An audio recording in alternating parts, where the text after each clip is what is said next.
were just sitting in complete darkness holding each other. And then the curtains.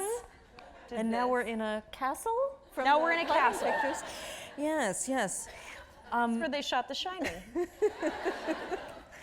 Well, God, I mean, it's Jillian Bell.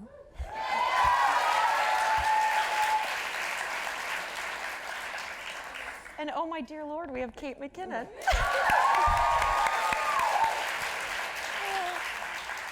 And I'll be your host this evening. Yes, I just, you know, you've seen the film, and the moment I met you, I loved you because you have this incredible combination of razor-sharp brain that could kill, and molten, vulnerable heart that is so beautifully on display here in this movie. And it's just like a masterclass in how humor and pathos can like ratchet each other up until you are never gonna forget that character. So I just wanted to say, as a person who loves you, congratulations, because it's such a beautiful character in film. It takes a lot to get both of us out of the house. So the fact that I got this one before to moderate, we were backstage being like, what are we doing? This is great. We're so excited to be here. Oh, yes. Oh, it's getting real. These are my fake glasses that I wear to feel more intelligent. You are intelligent. You said a word backstage that I didn't know. I had to ask you what it meant. The word was trenchant, and I think I know what it means, and I'm not sure. So, yeah, I've never done a Q&A before. I hope I asked the right questions. You're already doing great. Look at your shoes. Look at your shoes, I will. Christmas. They've got a surprise bow. There's a present underneath. It's a foot. What is your full address?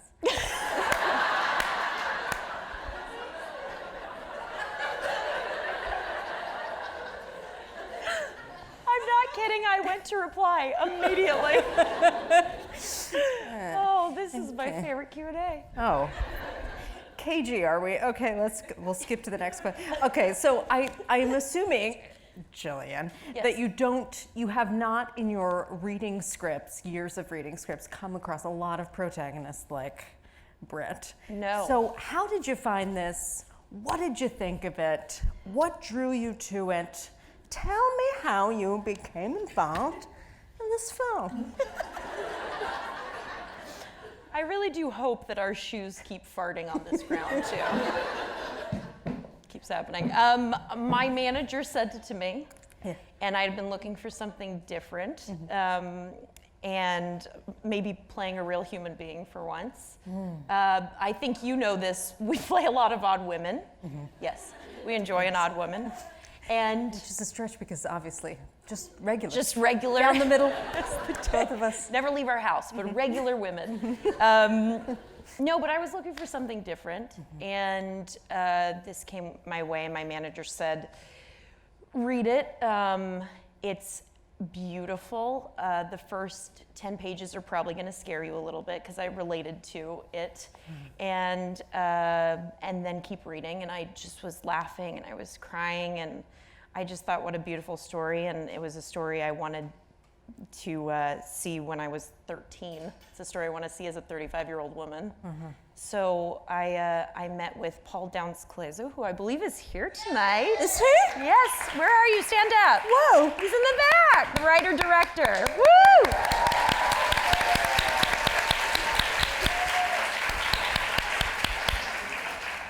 I met with him and I said, I'm doing it, kid. No, I met with him and I said, please let me do this.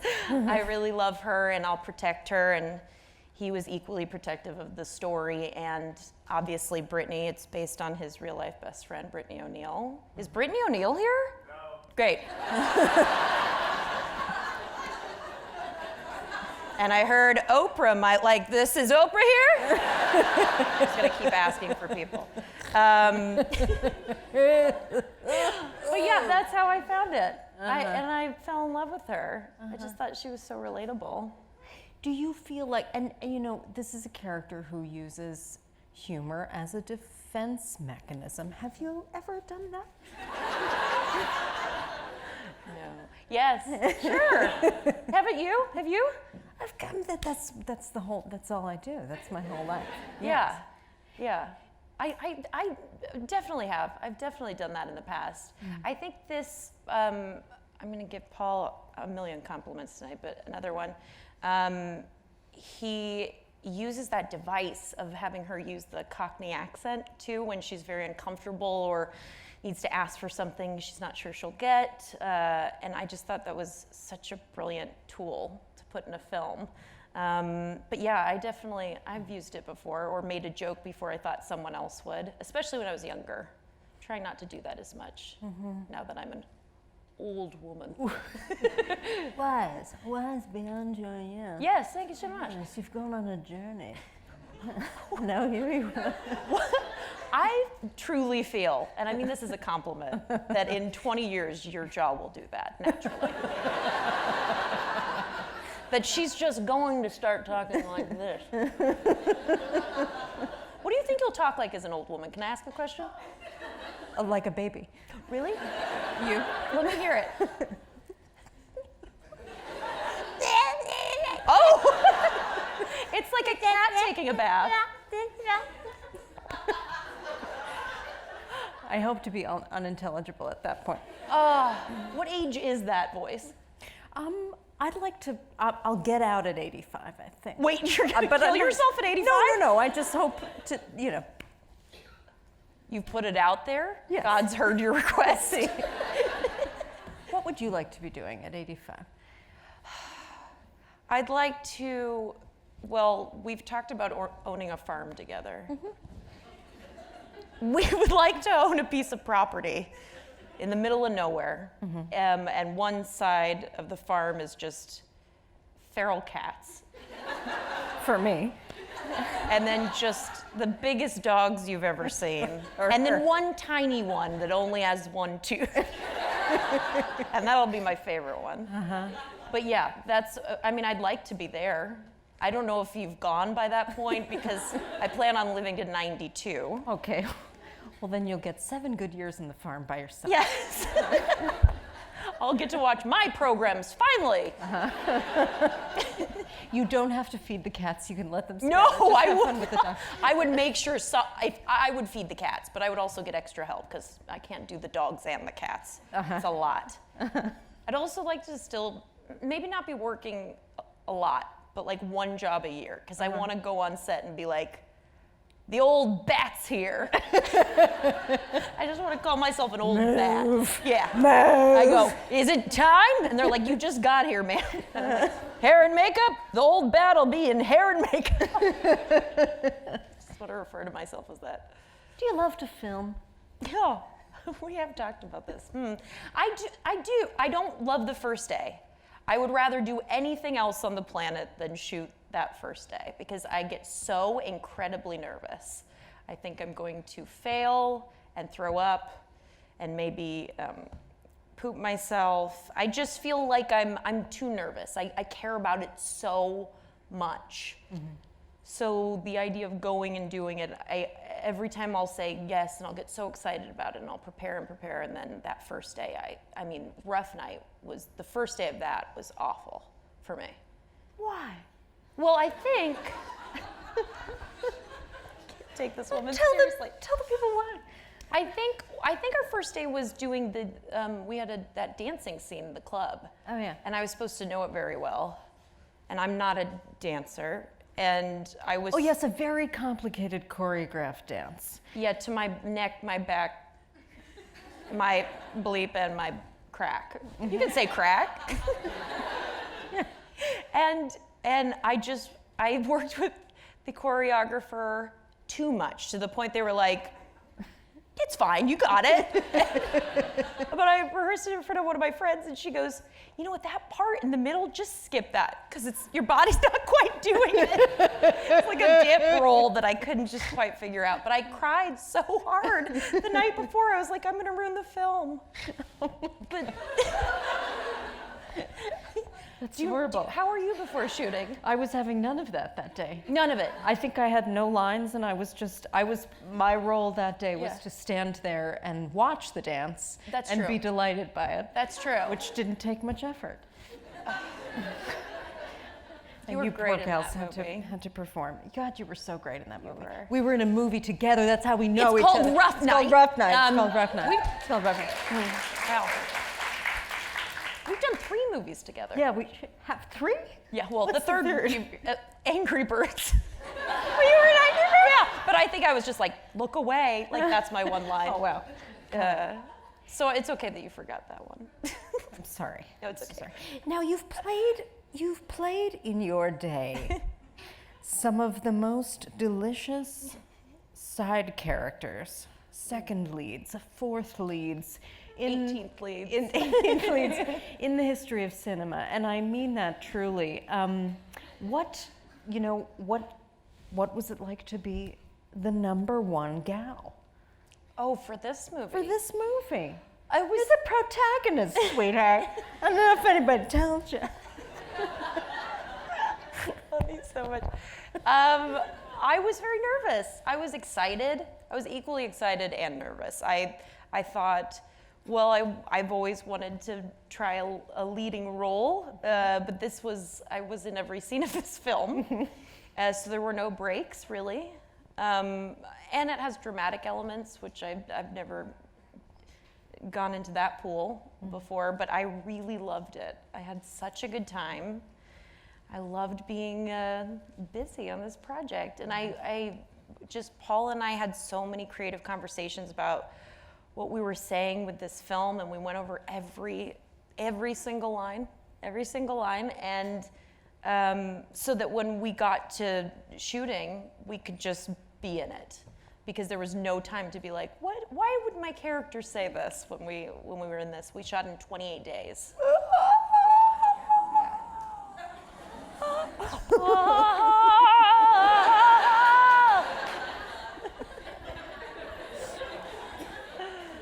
Sounded better when you did it. My instrument is cracked, I guess. Do you feel any tension between doing comedy and acting, being an actress? An actress? Yes.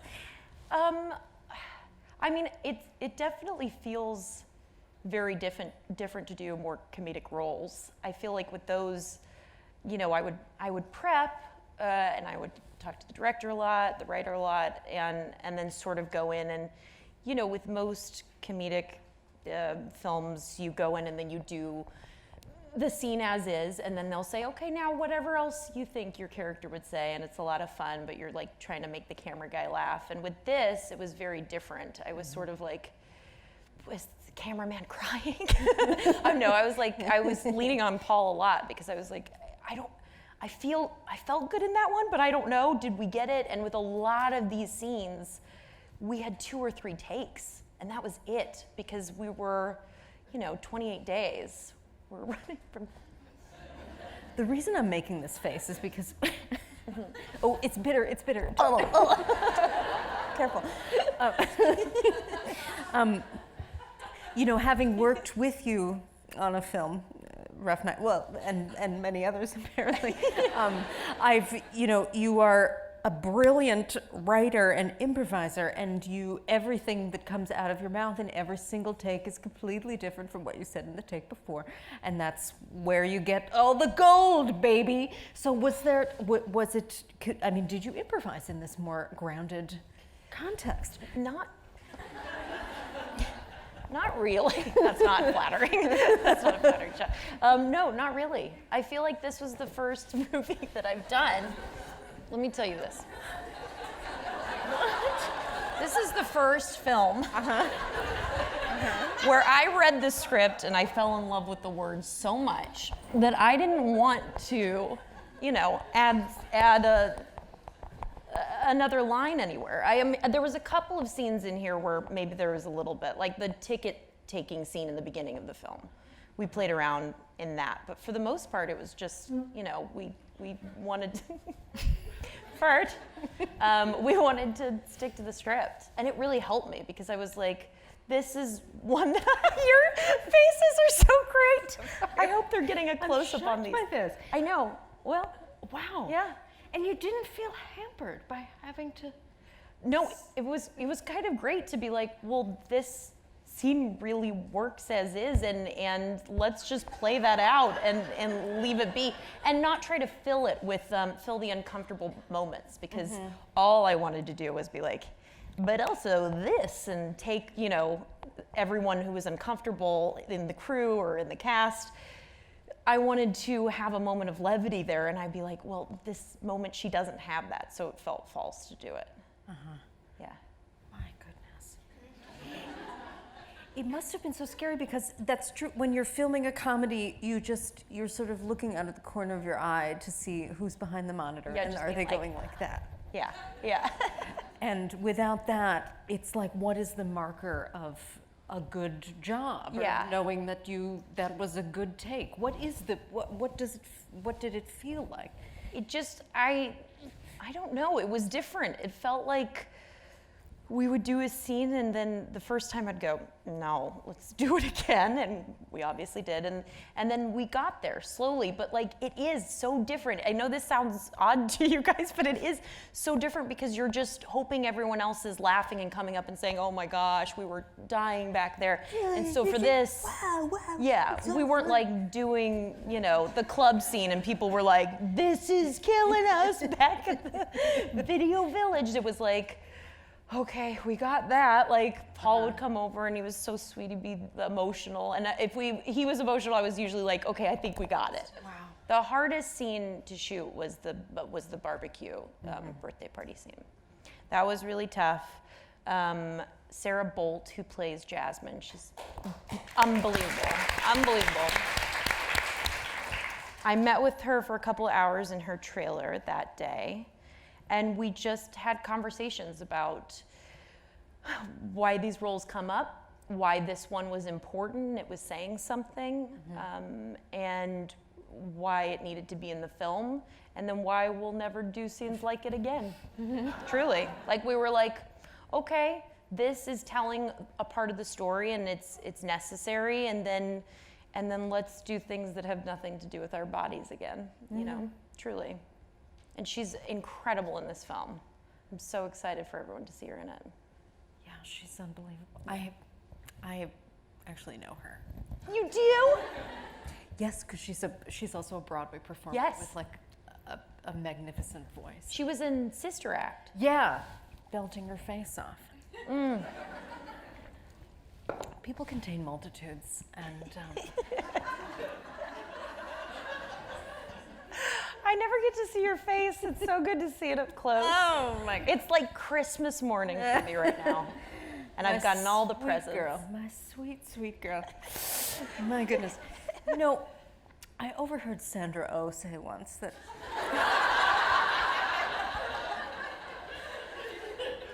this is true. She said, a role well chosen should change you forever. She said that. What, are you looking it up right now? You gonna Google it? She said it offhand to someone a few said feet it away from me, backstage. and I overheard it. Do you? I mean, has this experience changed you? Yes. Yes. Yeah. It has. I got home and from shooting, and normally I'm very excited to get home because I have beautiful animals waiting for me at home. And I was, but I sort of felt like, how do I get rid of this character? Like, she was unbelievably amazing and went through so much, and I felt like I went through so much doing it, and then I sort of wanted to figure out what I took away from it, and it was a very therapeutic experience. I went through, I had this script 7 months before we started shooting, so it was a good year of just being in this character from start to finish, and I just looked at the way that I talked about myself or thought about myself or would make jokes before I thought someone else would, and I just sort of thought, I'm gonna not do that anymore as much as I can, really. I mean, really, it's hard, you know, women's relationships and men's too, their relationship with their body, it's so layered and deep, and it's a relationship we're with our whole lives. So there's some ups and downs there, but I did this movie and then I sort of thought, okay, I'm never going to. I mean, truly that scene, the barbecue scene, my friend who I was living with at the time in New York, she said to me, I can tell you're saying these things about yourself when you're rehearsing them. And you're going to shoot this and then you're going to never talk like that about yourself again. And it's true, I've stopped as much as I can, as much as possible.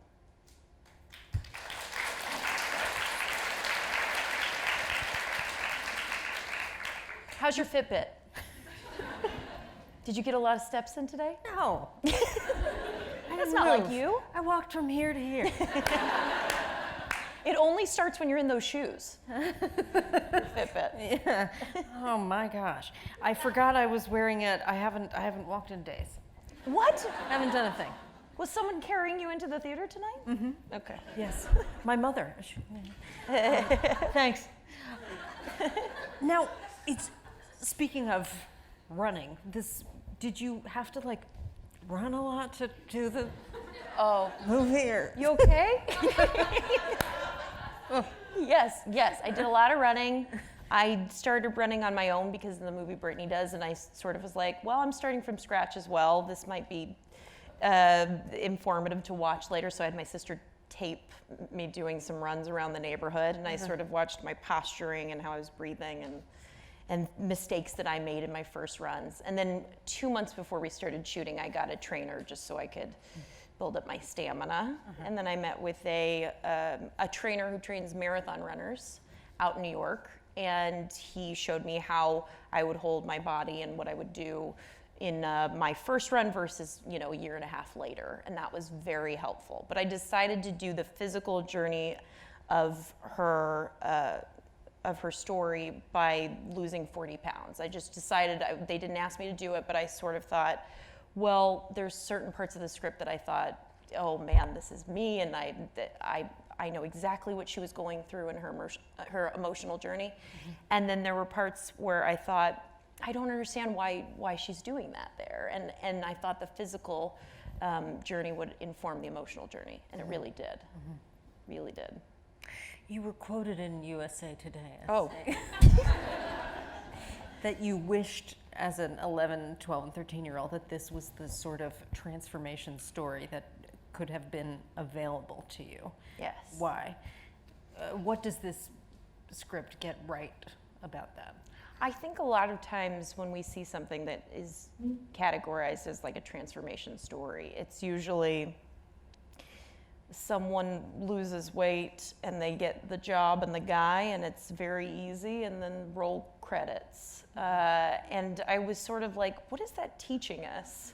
I don't think people are relating to that story. I don't relate to that story. And I know the first few runs I had when I was at home just doing it on my own, they were tough.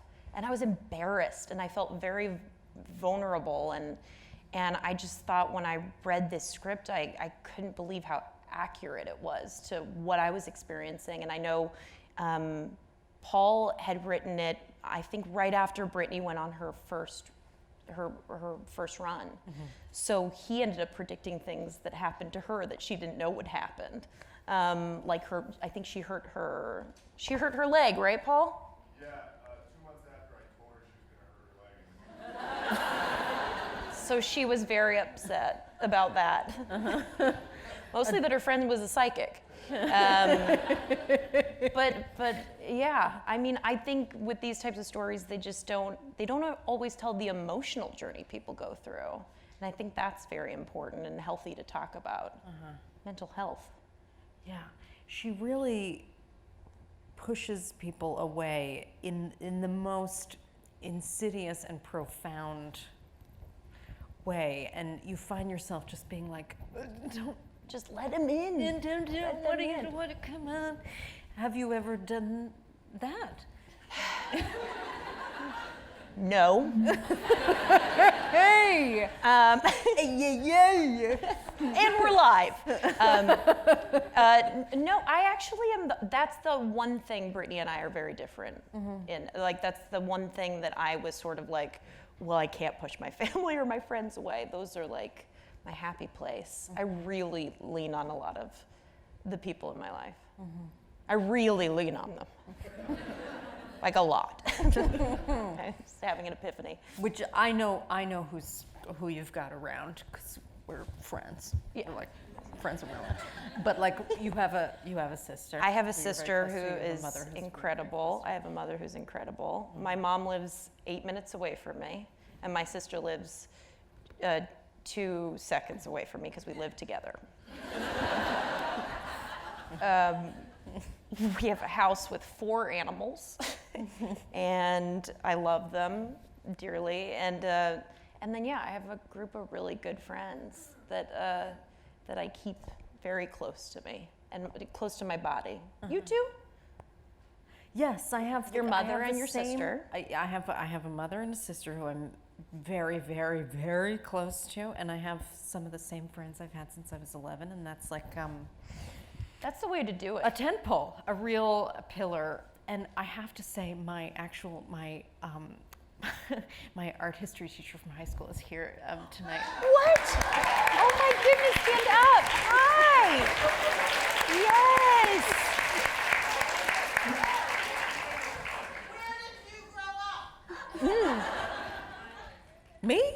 Oh, Long Island. This is Mrs. Ravenhopton. Where did you grow up? Las Vegas. In Las Vegas. Yes. I remember that, and then I always forget it because it's I- always such an it's an odd interesting fact. detail. Tell the people more about growing up in Sin City. In Sin City. I mean, there was a lot of things that I thought were normal that I found out later as an adult were not. We went to casinos a lot for like nice dinners. I thought that was normal. There were slot machines in our grocery stores, and I thought that was totally a thing everywhere. I thought that was a thing everywhere. Airports as well. We have slot machines. We have gambling at McCarran Airport. Is there? Did you grow up? It's sort of like is there like a desert part, and then there's the strip? Or Yeah, is it all? it's all desert, and then the strip is in the middle, and then I'm in Henderson. That's where I grew up. Did someone grow up in Henderson in here? Oh, nice. We'll talk later for 2.5 hours about it. But I loved growing up there. It was an odd place. Our neighbors across the street were circus performers. So they would practice in the backyard. The wife would have an apple in her mouth, and the husband would just... I know. And we were just like, yay, can we have Sunny D? It's, yeah. Is there a sense of like What are you grabbing? Is there a bag next to you? Santa Claus.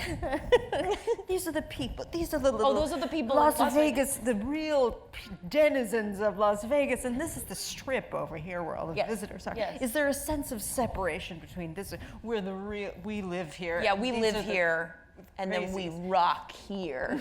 No one said that ever in Las Vegas. This is where we rock. No, but I remember my friend Sabrina was the first one to get her driver's license when we were in high school, and we would just, Friday and Saturday night, would be like, pick me up, and we would go cruise up and down the strip and just yell at people, and we thought we were so cool. And she had a Got Milk bumper sticker, like, it was just like, we were just like, yeah, let's go home and watch Friends. We were living it up. Now I want to go. What was your deal in high school?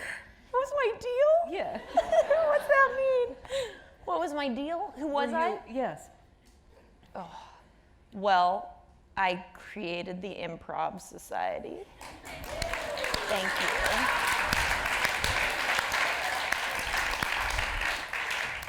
This was fun.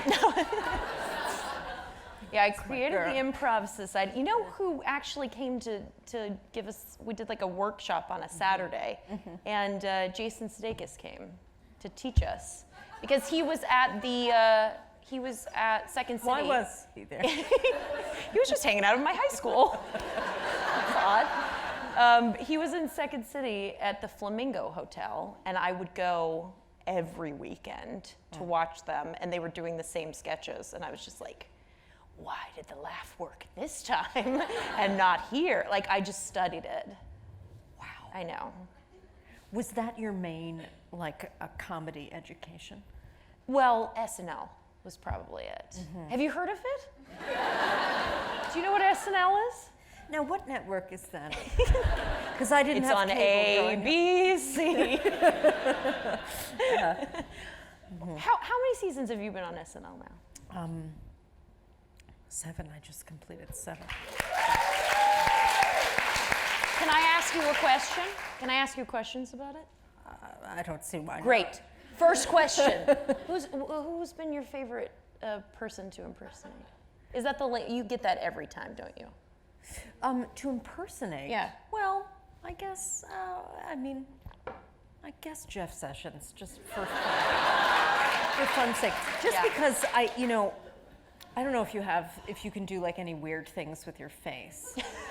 Not like this woman. But I can do like this. And I've been cursed with this thing and always trying to figure out, like, what am I gonna ever do with this? How will this ever become applicable? And then there sprung a man whose upper lip was that. And so I thought, finally, my superpower finds so good. a victim, and that's great. It could also be in a Grinch movie, like one of the Who people, right? Yeah. Mm-hmm. Yes. Yes. Yeah. That, and then, a snapping turtle, and then we're out. And that's all you can do with that. Are you available to take roles for the snapping turtle right now? No. No. I'm quite busy. What has been, and this, would we say that this character is the closest to you of the characters that you've played? Yeah, probably. I would say this, so weird. I would say this or my character from Workaholics. it's like she teeters. Sometimes, she's in this land, and because Brittany is also pretty silly. Sometimes she uses humor to hide, but she is also like a fun girl, and she has her struggles, and I have my struggles. So I do identify closest probably to her, but also I'm a pretty odd lady. Mm-hmm. And so is Jillian Bell, which was my character's name in Workaholics. Very close to my own. Yes, but a different middle name. Yeah, I don't know what my middle name was. What is your middle name? Lee, Leigh. Is that a family name? No. I don't know what the story I was going to tell was, but I didn't have one. No, fun fact. No, I don't have one. I love that you wrote down on cue cards. I made some notes. Yeah, sure. No. I made her do homework. I was like, you want to come and do this? This will be fun. And then I was watching her scribbling things, and I'm like, oh my gosh, I asked you to do homework as an adult. I'm having the time of my life. Yeah, baby. I can't speak for you or anyone else. I'm having a great time. I don't need to do anything else for the rest of the week or even the month. No, the month. You're done. What has been your journey of promoting this film? Are you exhausted? My brain's in a different room, but it's been fun. I've never experienced this side of this. This is usually like, I'll do one interview and then it's like Seth Rogen or Scarlett Johansson is doing all the things. And now I'm doing all the things. Yeah. And it's been so interesting. It's so funny running around. I co-hosted the Today Show. Thank you. But it was so funny because I didn't sleep at all the night before. I was so nervous. And I got there and they had given me this packet of stuff to look at, and I was just like, okay, and here's 18 products about adult acne. That's one of the segments. Back to school for the kids, and here's all the backpacks to learn. And I was like, do I memorize it? What do I do with all this? And it was just like a heads up. And then I got there and they're like, so yeah, you saw this, but whatever you want to do. And I was like, whatever I want to do. Oh my God. What do I do?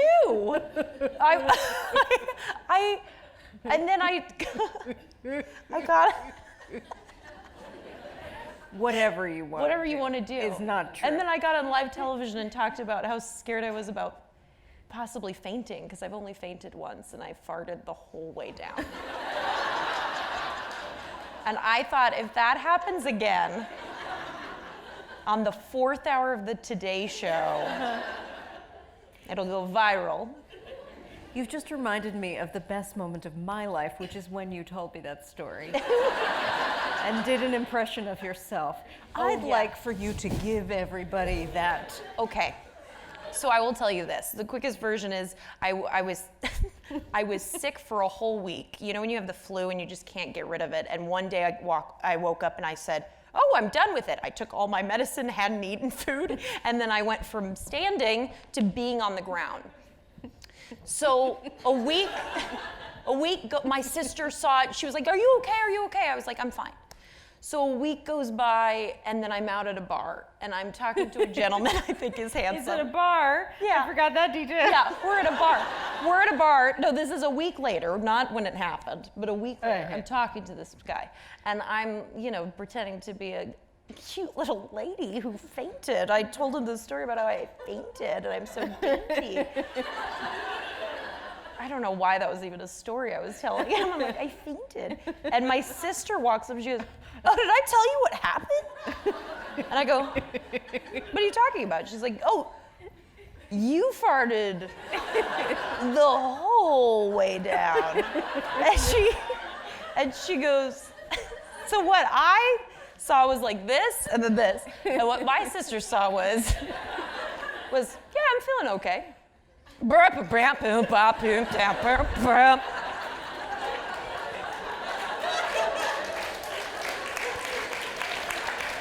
she goes, "Jillian?" I go, "Yeah, I'm fine. I'm okay. And she's like, "Oh, good." And I can't believe she didn't immediately go, "You beefed, babe." My mom has called me too and said, "Don't retell that story. It's not flattering. And you're very single." And here we are. And the man, what happened to him? Oh my gosh. You're divorced now? Oh, I hear he's doing fine. Whatever he's doing. Mm-hmm. When you told me the story, the sound effect of the fart was I also think it's fun to insert whatever your favorite fart of the moment is. Mm-hmm. Do you have a favorite fart sound?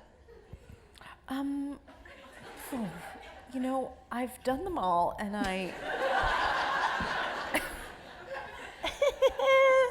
I've rocked them all. I do think Yeah. is a funny one. Yeah. My favorite has always been burnt.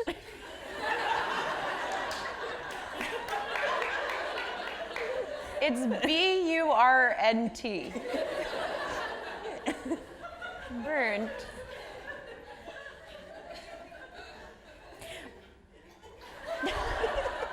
I love ones where you should go check. Yeah.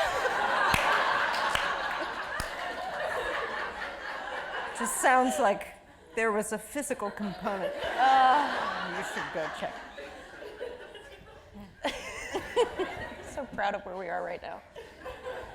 What? I love it. What has been Watching you be serious is the highlight of my life. what has been the most difficult job you've had? Oh, God. Acting or no? The most difficult. Okay. Well, I'm not going to pick an acting one. I worked at Banana Republic. I worked at Banana Republic in the form shops at Caesar's Palace when I was 18. And I did once cry in the cardigan section, the sales, the cardigans that were on sale. I mean, the saddest section. I did cry once because my boss got mad at me because I was a greeter. But there were 3 entrances, so I missed one. And then I watched my boss make fun of me to the person I didn't greet. said, welcome to Banana Republic. Hang on one sec. And then I went to the back and I cried. I wasn't meant to work. I didn't do a good job. Yeah, yeah. I wasn't the best. Why did you beef it so bad? What is it about you that made you bad at that? If something's not keeping me, going creatively, I sort of space out a little bit. I see. I did witness a woman stealing perfume once, and it's fantastic because you can't touch someone who is shoplifting. Fun fact. So she just walked in and she goes, and then walked out and I go, ma'am, and she goes, I just let her walk out. I told someone. No one did anything. And now she's at home right now just living it up. It sounds like she earned it. She did. She had a bad day. Exactly how to diffuse you. Hey. The fact that she didn't even hustle out. She did a slow, confident walk away. I love her. What is the job for which you feel you'd be least suited in this universe?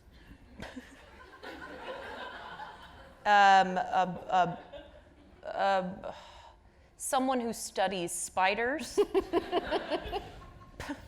and a foot doctor. I hate feet and I hate spiders, mostly because spiders have so many feet. What would be yours? I didn't know that about you. Yeah. Sales. Sales. Any kind of in general. sales. Have you ever done it? I did. I was a telemarketer at one point for SAT classes. Really? And gosh, if I didn't my quota was set so much lower than the others, and I didn't meet it. So you're calling people assuming they might have a child and asking them if they want to study for the SATs? Is that how it works? It was people who had sort of put themselves in a position to be called. Okay. And then, I would call them and say, hello, would you like to, and I'm sorry to bother you, but I, just, in case you are interested in an SAT class, there is one, it's whatever, you don't have to, I'm sorry, never mind. I ended most of the phone calls. You did? Oh, I can see that. With my shame. And so I think that's what I would be the worst at. Oh my goodness. I wish I could have gotten one of those calls. I would have kept you on.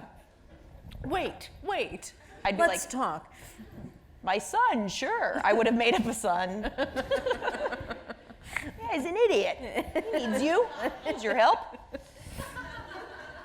What is your astrological sign? I'm a Taurus.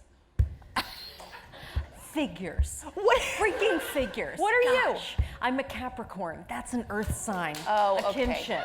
Right. A natural kinship. Do you feel, have you studied astrology, and do you feel that you typify the traits of a Taurus? I do feel like I'm a Taurus. I'm definitely a Taurus. I'm very loyal, but I am also stubborn. A bull. A bull. A Taurus is Bull. the bull. What about Capricorn? What is that? What? The sea goat. What's a sea And goat? sure, that's me. Because I smell two ways. No, I do. I definitely typify the traits of a Capricorn. Sullen, ambitious, dry, and a sea goat, a goat that lives in the sea. Never heard of a sea goat. I think that's what it is. Am I right about that? I'm not making that up, am I? Please tell me you're not making direct eye contact with one person. My Am I right astrologer about is the here. sea goat? I'm right. Right? Okay, thank God. Here you go. Karen, thank you, because I bring Karen wherever I go. She tells me what to wear that day. It's written in the stars. That's what they say. Can I ask you something? I'm putting you on the spot. Mm-hmm. Can you do an impression of me? Absolutely not. You can't. No. I can do an impression of you. It's not going to be good. Would you like to see it? Please show the people what you think of me. Well, okay. Yeah. So, what we're gonna do. Oh, yeah, thank you. Right on time. Thank you. That's as good as I've got. Thank you. Thank you. That's pretty good. What if all the questions from the audience are just, do you hate yourself? Now these are audience questions, and and you're the audience. You provided the questions. You. I'm gonna ask them, and I'm gonna Pick it random. I don't know what your voices sounds like, so this is just gonna be a guess. Brittany was terrified to get started. I love that this is the voice you've chosen. What's the scariest thing you've ever run toward? Run toward? God, I would think I'd run away from things. Run toward. Oh, well, like a goal, a good big goal like Brittany has. Well, not to get too heavy, but since I was 17, I've had anxiety. I've had panic attacks. That's probably why every first day of shooting is very hard for me. But I keep doing it. I keep pushing myself to not run away because I do really love what I get to do. But it's just, it can be very uncomfortable. So I do like a lot of meditation and therapy and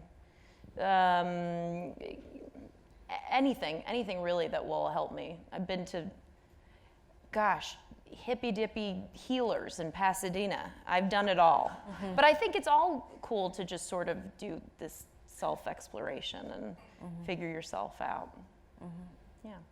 Sounds like the one person you haven't spoken with is Karen, so. What's your favorite TV show right now? Impractical Jokers. Yes! That's my favorite show, and Dateline NBC is a staple. Keith, Josh, the whole gang. Keith. He loves it. He likes it too much. He enjoys murder very much. I love this. Comedians often do really well at dramatic roles. Since you obviously did well at the drama in this movie, would you want to do more dramatic parts? I would like to do more dramatic parts. I'm gonna go shoot something next month that is a straight up drama. I'm very excited about that. I can't talk about it yet, so it feels like this is lame, my answer, but I'm excited to get into it and try. Well, you've teased me, and I don't like that. What's one memory from making this movie that you'll take with you for the rest of your life? I love that. Ashley, I love that. Yeah. Ashley, great question. I mean, I don't want to repeat myself, but the marathon was huge. I feel like I want to go now and not run it, but I want to go and support others who are doing it. It's so amazing too because people will write out their names so that you can scream for them the whole run, and so I'm just gonna follow one guy. I'm gonna follow someone named Carl. I'm gonna find him, and I'm just gonna go, I'm with you! But I'll be in a golf cart. So it'll be easier. Would you ever try to run him? No. I don't think so. I would love to do, I could do a 5K now, but I would love to do that. I'd love to do maybe a half marathon. Who knows? Never say never. Is what Justin Bieber said. Who's run? You like that? Who's run a marathon in here? Wow! Amazing. Like you each to come up to me individually afterwards and tell me why.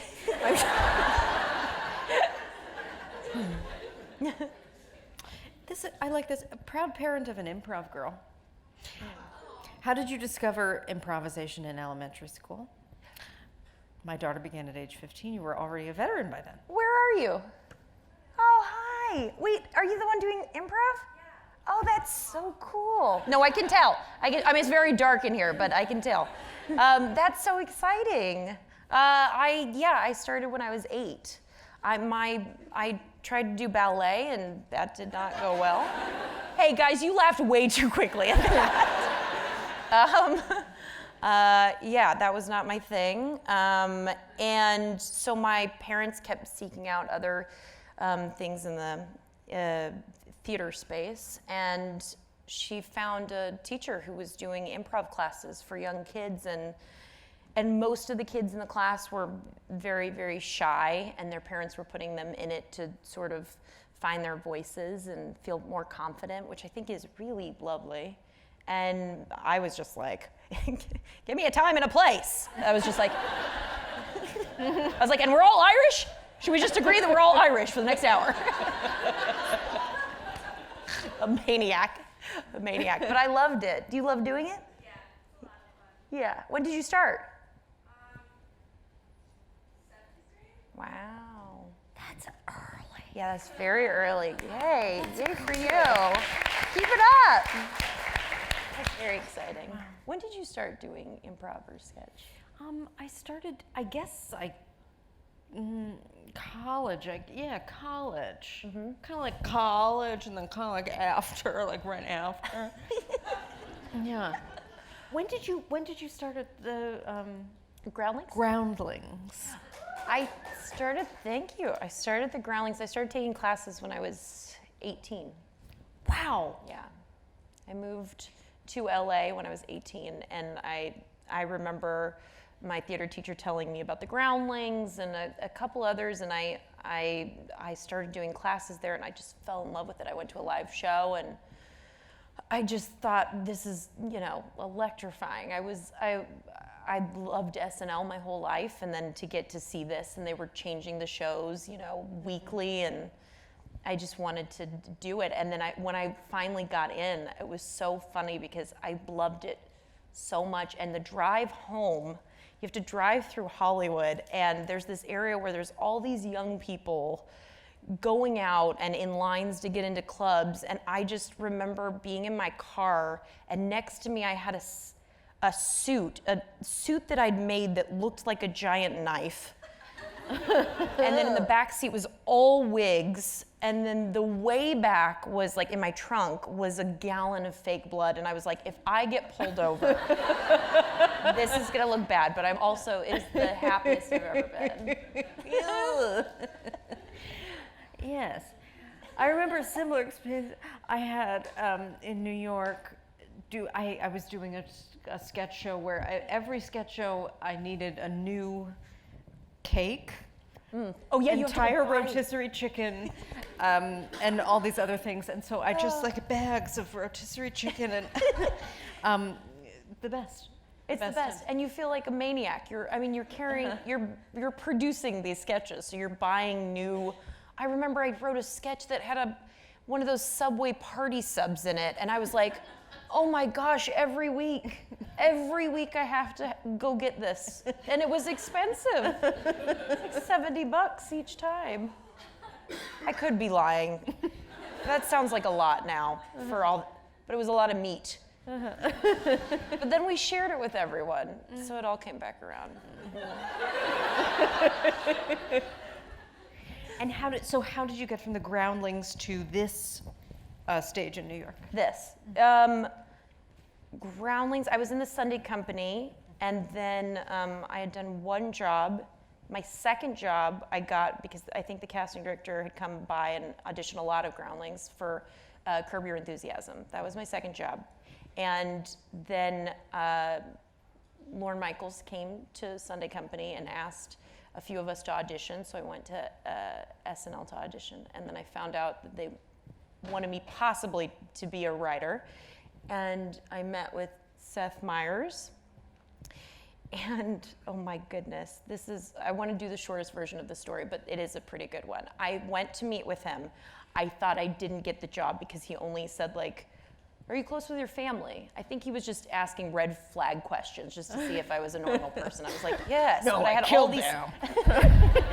I had all these sketches with me, and I thought, oh, are you going to ask me about that or no? And so I left, and I just walked around Midtown, just walking around, going to the Wax Museum and doing nothing. And I went to Magnolia Bakery and I bought myself a slice of cake because I thought, well, you tried.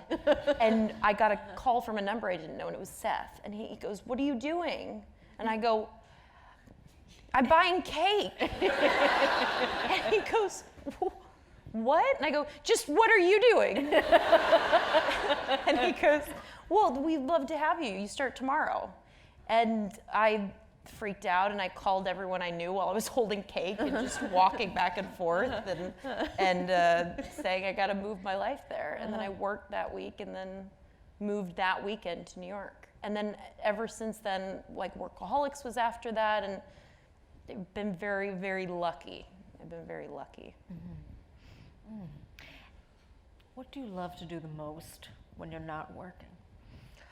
I love to swim. I love to do tarot cards for my friends, mostly as a bit, but sometimes I believe it.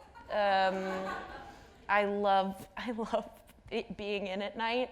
I really like to be in my bed and hanging out with the dogs and watching the jokers, the impractical jokers.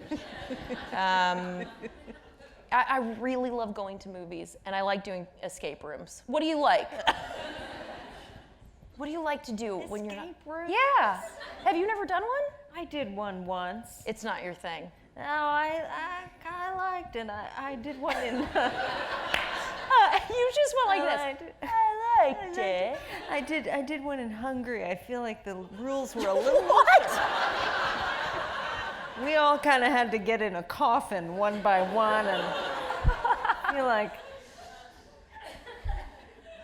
different stuff flew over there. I can't believe that's the first time I'm hearing that story. I want more of it later. That's amazing. That's a fun. That's amazing. What do you like to do when you're not? I have a cat. Yeah. We have sons. We both have sons. Oh, you have a daughter as well. Sounds like A you new have daughter as well. She's wild. What's her? Now you were telling me backstage she doesn't. She's horrible. She's horrible. She's wonderful, but she makes my life very interesting. She's a Great Dane mix puppy. So she's 90 pounds right now. Jillian. And she opens doors. Like a raptor. Yeah, that's what I was gonna say. Like in Jurassic Park, the raptor, and you're just like. She also, if we tell her like, no, don't do that, she looks at us like this.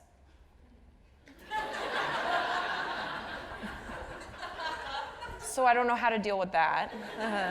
And when my mother comes over, she pushes her very hard. So we're figuring our lives out.